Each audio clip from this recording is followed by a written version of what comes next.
Indian premier league আইপিএলের এবারের আসরের আগে মেগা নিলামে নাম দিয়েও অবিকৃত ছিলেন মুস্তাফিজুর রহমান। নিলামে বাংলাদেশি এই পেসারের প্রতি আগ্রহ দেখায়নি কোনো ফ্র্যাঞ্চাইজি।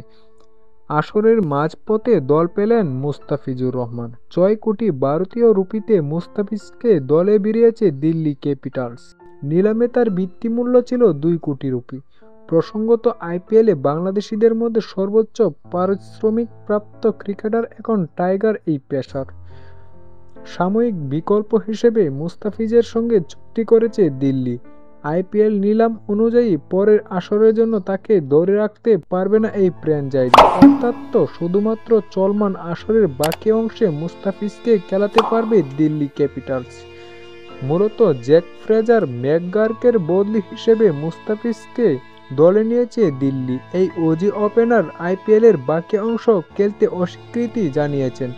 নিরাপত্তা সংখ্যায় আর বাড়তে পেরেছেন না তিনি। আইপিএলের একাধিক দলের খেলার অভিজ্ঞতা আছে মুস্তাফিজের।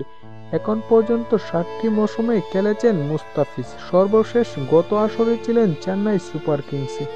ফ্র্যাঞ্চাইজিটির হয়ে 9 ম্যাচে 14 উইকেট শিকার করেছিলেন এই বাঁহাতি পেসার। এর আগে 2016 সালে অভিষেক আসরে সানরাইজ হায়দ্রাবাদের শিরোপা জয়ে বড় ভূমিকা ছিল মুস্তাফিজের।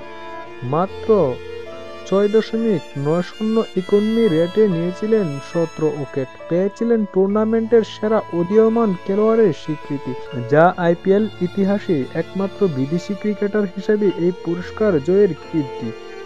আগামী 17 মে থেকে শুরু হচ্ছে স্থগিত হওয়া আইপিএল বাকি অংশ। ভারত-পাকিস্তান মধ্যকার সামরিক সংঘাতের পর গত সপ্তাহে বৃহস্পতিবার স্থগিত করা হয়েছিল আইপিএলের খেলা।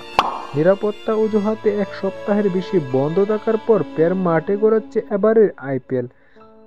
আর 18 মে গুজরাট টাইটান্সের মুখোমুখি হবে মুস্তাফিজের দিল্লি। অবশ্যই আইপিএল খেলতে যাওয়ার আগে বিসিবি থেকে এনওসি নিতে হবে মুস্তাফিজকে। একই সময়ে আরব আমিরাত ও পাকিস্তানের বিপক্ষে টি-20 সিরিজ খেলার কথা রয়েছে বাংলাদেশের, যে কারণে এনওসি পান কিনা এ নিয়ে অনিশ্চয়তা থাকছেই।